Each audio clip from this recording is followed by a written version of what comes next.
L'hypertension artérielle du sujet âgé.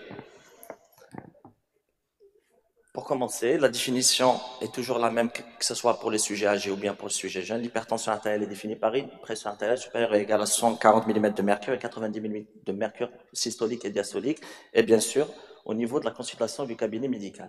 Pour les grades de l'hypertension artérielle, c'est les mêmes aussi, que ce soit si le sujet jeune ou bien si le sujet âgé, ils sont définis de la même manière. Grade 3, bien sûr, qui est supérieur à 180-110 mm de mercure, et c'est la forme la plus grave. Cas particulier, c'est ce que nous allons voir plus tard, c'est l'hypertension artérielle systolique isolée. C'est la forme la plus fréquente et la prédominante chez les sujets âgés. On va voir ça tout à l'heure. Avant de commencer dans le vif du sujet, petite question sur la définition. Qu'est-ce que c'est qu'un sujet âgé? Comment est-il défini? À partir de quel âge peut-on parler d'un sujet âgé? Si on doit parler du quatrième âge, vous allez me dire c'est supérieur à 80 ans. Mais dans la définition des recommandations de la prise en charge de l'hypertension artérielle, la définition est effectivement complexe. Ça dépend des ethnies, ça dépend des pays, ça dépend des continents. Mais sur le plan recommandation, on définit un sujet âgé comme une personne qui est supérieure ou égale à 65 ans. C'est pas péjoratif, c'est juste des recommandations qui sont spécifiques par rapport à cette tranche-là vis-à-vis du sujet jeune. Pour le diagnostic de l'hypertension artérielle du sujet âgé, un point important à souligner, c'est la fréquence de l'HTA masqué et de l'HTA blouse blanche. Il faut comprendre que plus on avance dans l'âge, plus le risque de développer une HTA blouse blanche est plus fréquent. C'est pour ça qu'on a souvent recours à des moyens d'automesure ou bien de MAPA pour déterminer s'il s'agit réellement d'une hypertension artérielle affirmée. La prévalence de cette maladie, plus on avance dans l'âge, plus le risque de développer une hypertension artérielle augmente, c'est certain.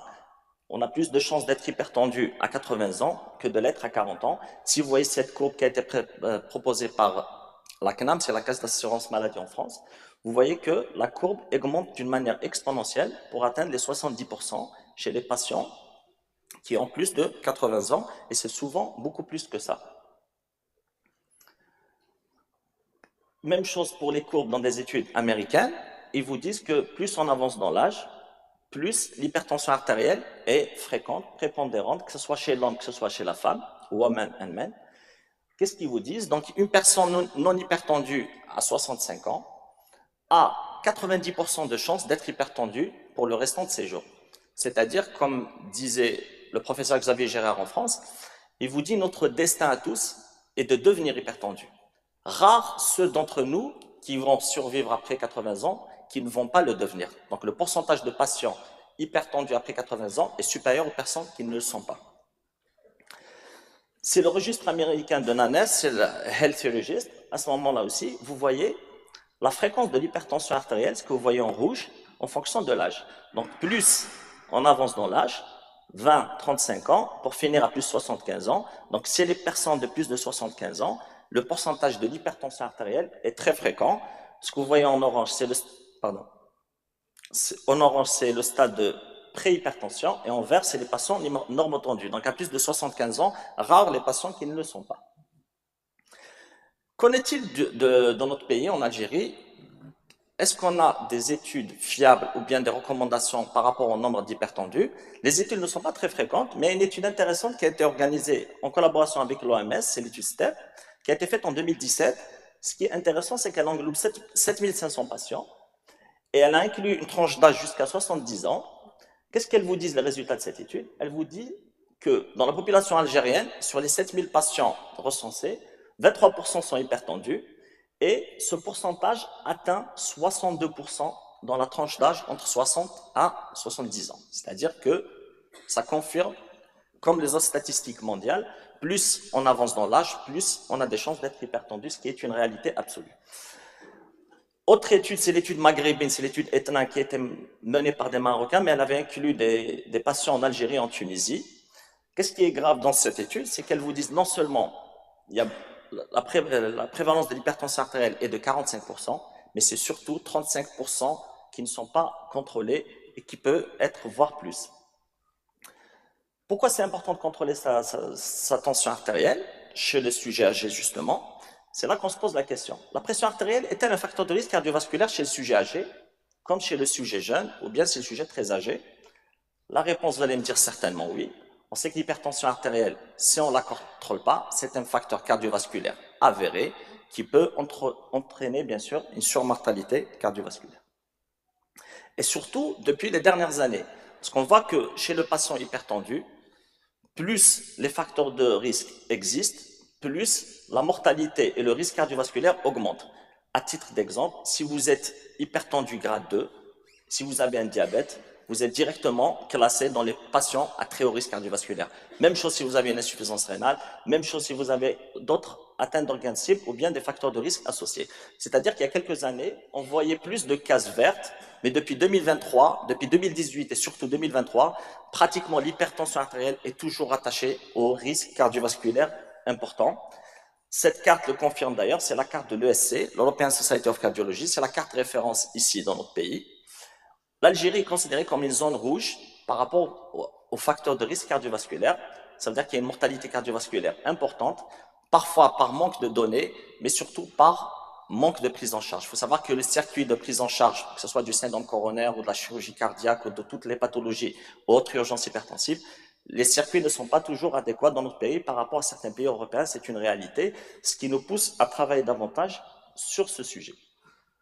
Maintenant, cette hypertension artérielle, est-ce qu'elle entraîne une mortalité? C'est le sujet âgé. Oui, ça, on le sait, et surtout depuis toujours, depuis 2002, au Lancet, ce que présentait toujours le professeur Mansi en Italie. C'est-à-dire que plus on avance dans l'âge, plus on avance dans la pression systolique, plus le risque de mortalité augmente. Et c'est une méta-analyse qui a regroupé 12 millions de patients à travers le monde. Pourquoi cette surmortalité? C'est quoi la particularité du sujet âgé?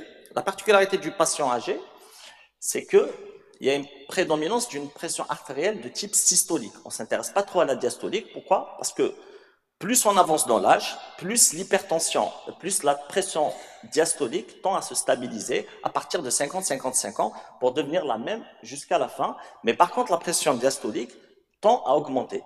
Et quand cette pression systolique augmente par rapport à une diastolique qui stagne, ça entraîne une augmentation de la pression pulsée, ou bien ce qu'on appelait avant la pression différentielle. C'est quoi la pression pulsée? C'est tout simplement la différence entre la pression artérielle systolique moins la pression artérielle diastolique.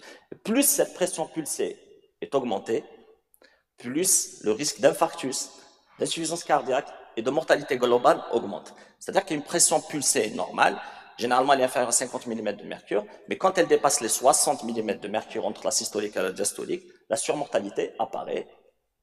C'est ce qui a été confirmé dans cette méta-analyse par Stenson et qui vous, sur 15 000 patients, c'est des patients âgés qui sont entre 62 et 76 ans, pour une pression diastolique pratiquement identique, mais il suffit d'augmenter la pression systolique de ces patients pour augmenter le risque de mortalité. Donc, c'est le sujet âgé.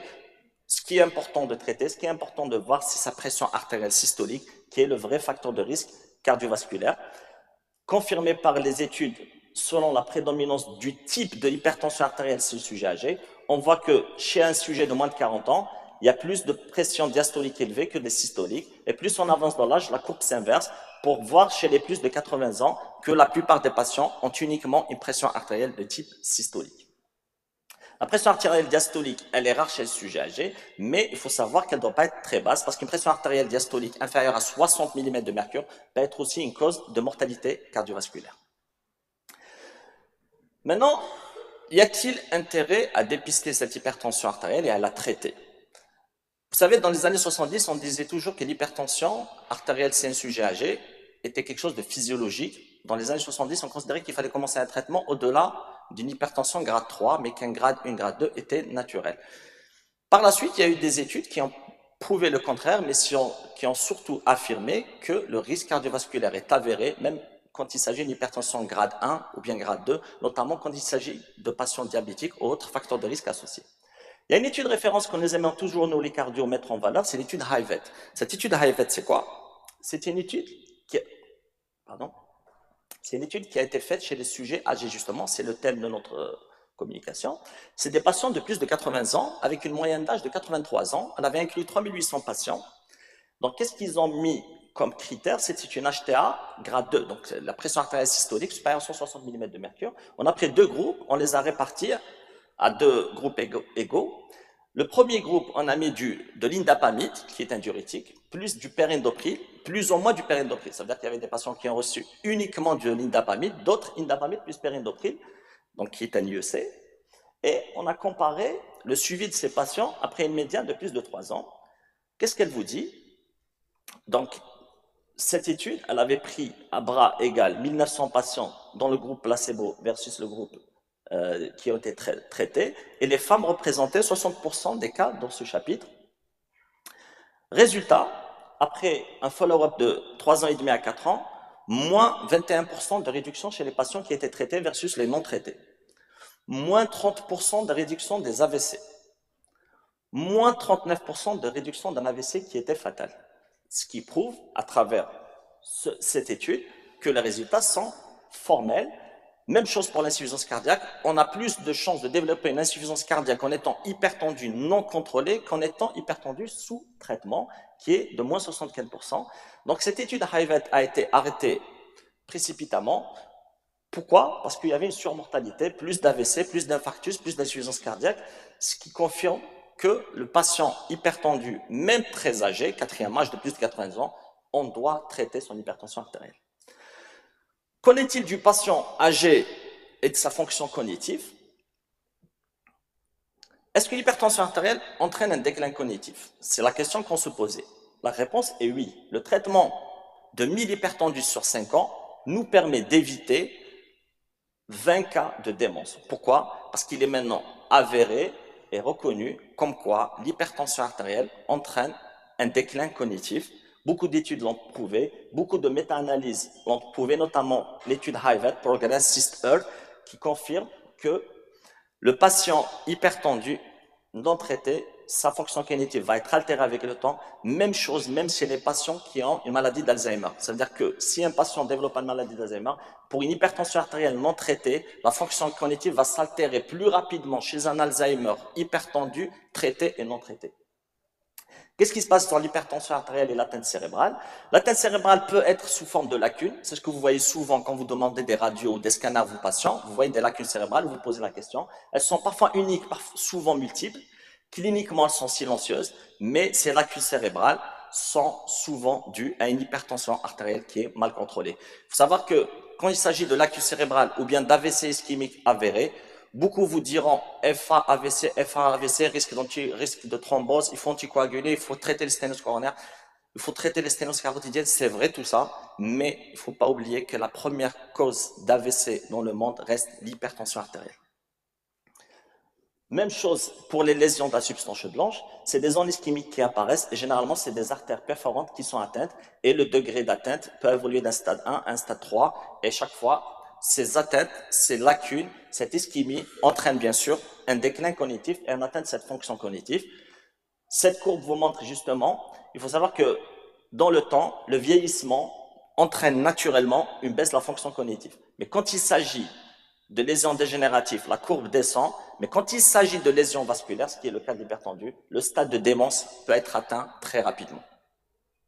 Pourquoi tout ça? Je ne vais pas m'attarder sur ça, c'est juste une dysfonction endothéliale qui entraîne bien sûr une altération de la paroi avec dépôt de plaques amyloïdes. C'est un peu de physiopathologie. C'est pour ça d'ailleurs, depuis 2011, il est recommandé par le Société française de cardiologie, il est recommandé d'évaluer les fonctions cognitives à travers un test qui est simple, ce qu'on appelle MMSE. C'est un test où vous posez certaines questions à votre patient. Si le score pendant la consultation est inférieur à 27, vous suspectez des troubles cognitifs chez votre patient âgé.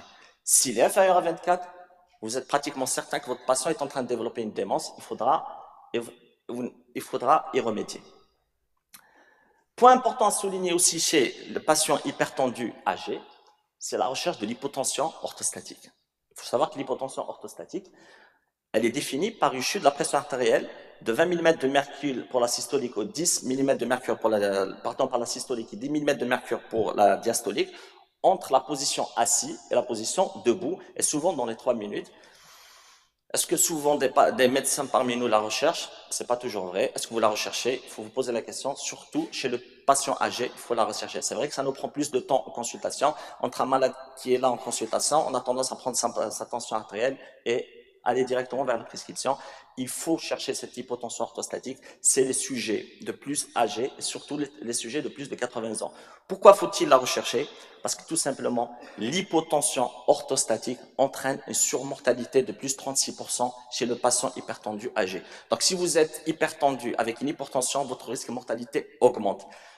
En France, à cause de l'hypotension orthostatique, qu'est-ce que ça entraîne? Ça entraîne beaucoup de conséquences et notamment les chutes. L'hypotension orthostatique entraîne des chutes chez les patients. En France, ils ont établi le plan anti-chute du sujet âgé. Pourquoi? Parce que les chutes en France causent 900 millions d'euros de causes de dégâts à la sécurité sociale. Pourquoi? Parce que ça entraîne des fractures du col des fémurs, ça entraîne des fractures du massif facial, hématome suddural, extradural, toutes les conséquences de ces chutes. Et sur le sujet âgé, c'est souvent dû à une hypotension orthostatique qu'il faudra rechercher et dépister.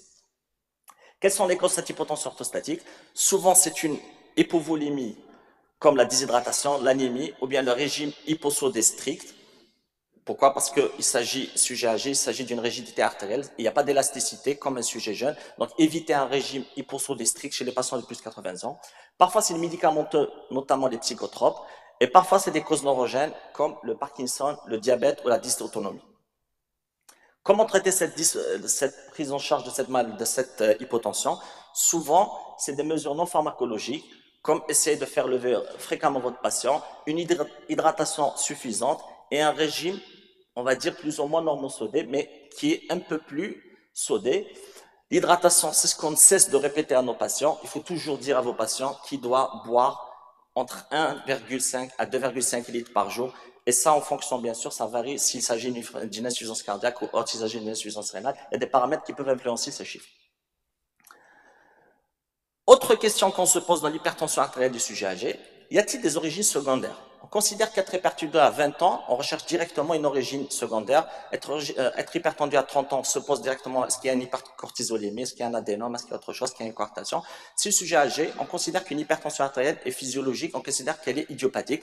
Souvent, c'est vrai, mais ce n'est pas toujours le cas. Il faut savoir que même après 65 ans, les causes secondaires existent, notamment l'atteinte du parenchyme rénal, les causes athéromateuses comme la sténose bilatérale des artères rénales et parfois les causes post-radiques, notamment les patients qui sont traités pour des cancers. On rentre dans le volet du traitement. Maintenant, le traitement de l'hypertension artérielle, que ce soit si un sujet jeune ou bien que ce soit si un sujet âgé, le plus important est de commencer toujours par les mesures hygiéno-diététiques. Si vous ne respectez pas ces mesures, votre patient n'adhère pas aux mesures, il se prend traitement uniquement, ce n'est pas suffisant. Il faut bien sûr réduire la consommation de sel, moins de 5 grammes par jour, notamment si c'est un sujet de plus de 65 ans, mais pas si les sujets de plus de 80 ans. Il faut savoir que l'alimentation algérienne, elle est hyper salée, la baguette de pain, elle est hyper salée, donc il faudra vraiment faire attention. On peut discuter des heures sur ça. Bien sûr, éviter l'alcool, consommation de végétaux, de fruits, des légumes, de viande blanche, de poisson, réduire le poids, activité physique, et bien sûr, cesser le tabac. Maintenant, pour l'initiation du traitement, que ce soit grade 1, grade 2, grade 3, comme vous le savez, je ne vais pas m'attarder là-dessus, on n'aura pas malheureusement assez de temps pour détailler tout ça, mais quand il s'agit d'hypertension artérielle grade 2, grade 3, vous entamez le traitement. Dans une grade 1, vous essayez toujours de commencer toujours par les mesures hygiéno-diététiques, 3 à 6 mois après, quand ça ne répond pas, vous entamez le traitement, bien sûr quand il n'y a pas de haut risque cardiovasculaire. Si votre patient est diabétique ou autre, vous êtes obligé d'entamer le traitement, même quand il s'agit d'une HTA grade 1. Quels sont les objectifs du traitement? L'objectif du traitement, ce qui est certain, on traite tous les patients qui ont plus de 140-90. Ça, c'est certain. Maintenant, l'objectif, quand il s'agit d'un patient de moins de 65 ans, il faut viser une pression artérielle systolique entre 120 à 130. Quand il s'agit d'un patient qui a plus de 65 ans, on vise une pression artérielle systolique qui est entre 130 à 140. Pour la diastolique, c'est standardisé depuis ces dernières années, c'est la même pour tout le monde, visez toujours, qu'importe l'âge, une diastolique entre 70 à 80 mm de mercure. Donc pour le sujet jusqu'à 79 ans, donc moins de 80 ans, la définition est la même, on commence le traitement à partir de 140-90. Maintenant pour le sujet de plus de 80 ans, c'est pas la même chose. Quand vous avez un 15 de systolique chez un patient de plus de 80 ans, il faut respecter. On commence le traitement à partir de 160 mm de mercure, sauf cas particulier. quelqu'un qui a une insuffisance cardiaque, quelqu'un qui a une maladie coronaire, quelqu'un qui a une atteinte autre, comme l'insuffisance rénale ou autre, on peut commencer le traitement précocement, mais sinon, c'est un sujet hypertendu de plus de 80 ans, c'est à partir de 160. Et les objectifs thérapeutiques, vous allez me dire qu'il faut viser une systolique qui est beaucoup moins importante, c'est entre 140 à 150 mm de mercure. Donc, pour résumer, pression artérielle diastolique, c'est 70-80. Pression artérielle systolique de moins de 65 ans, c'est 130-140. Plutôt moins de 65 ans, 120-130. Plus de 65 ans, 130-140. Plus de 80 ans, 140-150. Si c'est bien toléré, on peut abaisser chez les points de 80 ans. Les molécules thérapeutiques, c'est toujours les mêmes qui sont toujours associées. IEC, ARA2, bêta-bloquant, toutes les molécules peuvent être utilisées chez le sujet âgé, sauf préférentiellement si c'est un sujet âgé. Quand vous entamez une monothérapie, il faut préférentiellement utiliser les inhibiteurs calciques et les diurétiques. C'est par rapport à la rigidité artérielle. Donc le système rénine-angiotensine est les moins actif, c'est sa tranche d'âge, mais toutes les molécules peuvent être utilisées. Ce qui est important de savoir, chaque molécule a ses effets secondaires. Si vous me dites les bêta-bloquants, faites attention à l'asthme. Si vous parlez de diurétique, faites attention à la goutte. IEC ARA2, attention à la femme enceinte, attention à l'hypercalémie, etc. Donc à ce moment-là, les molécules que vous utilisez pour le traitement de l'hypertension artérielle doivent être standardisées et les effets secondaires doivent être recherchés automatiquement. Juste un point, les bêta-bloquants qui sont pas très bien recommandés en première intention chez un sujet âgé, mais généralement troisième, quatrième intention, sauf s'il y a par exemple une maladie coronaire ou bien une insuffisance cardiaque associée. Pourquoi? Parce qu'ils sont moins efficaces dans la prévention du risque d'AVC versus les IEC ARA2. Donc quand il s'agit d'un sujet âgé, n'utilisez pas les bêta-bloquants en première intention, mais plutôt les autres molécules. On peut débattre là-dessus. Un point avant de terminer, c'est les patients hypertendus qui sont cancéreux. On voit beaucoup de personnes âgées qui ont un cancer qui sont hypertendues. Faut-il traiter ou pas? En fait, il faut traiter tous les patients cancéreux qui ont une HTA grade 2. Pour l'HTA grade 1, il faut traiter uniquement les patients qui ont une espérance de vie qui est supérieure à une année. C'est-à-dire si l'espérance de vie est moins d'une année aux patients métastatiques, l'HTA grade 1 n'est généralement pas traité, mais pour l'HTA grade 2, tous les patients doivent être traités. Quelles sont les molécules qu'on peut utiliser chez les patients cancéreux? IEC, ARA2, calcique, bêta-bloquant, etc. Mais un point important, les inhibiteurs calciques bradycardisants, ce qu'on appelle, c'est des antiarythmiques, c'est les non-dihydropyridiques. À ce moment-là, ces molécules-là sont contre-indiquées chez les patients cancéreux, pas par rapport à leur maladie, mais c'est par rapport aux chimiothérapies. Ils ne peuvent pas être associés à certaines molécules, notamment les anti-VEGF. Donc à ce moment-là, les patients cancéreux, il y a des molécules à bannir. Pour terminer, quelques messages clés à retenir sur ça. L'âge à lui seul ne doit jamais constituer un obstacle au traitement de l'hypertension artérielle. C'est-à-dire que l'hypertension artérielle peut être traitée à tout âge.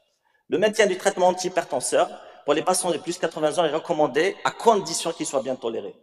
Il est peut-être approprié d'initier un traitement monothérapie chez les patients très âgés, ce que j'ai dit tout à l'heure, soit calcique, soit diurétique.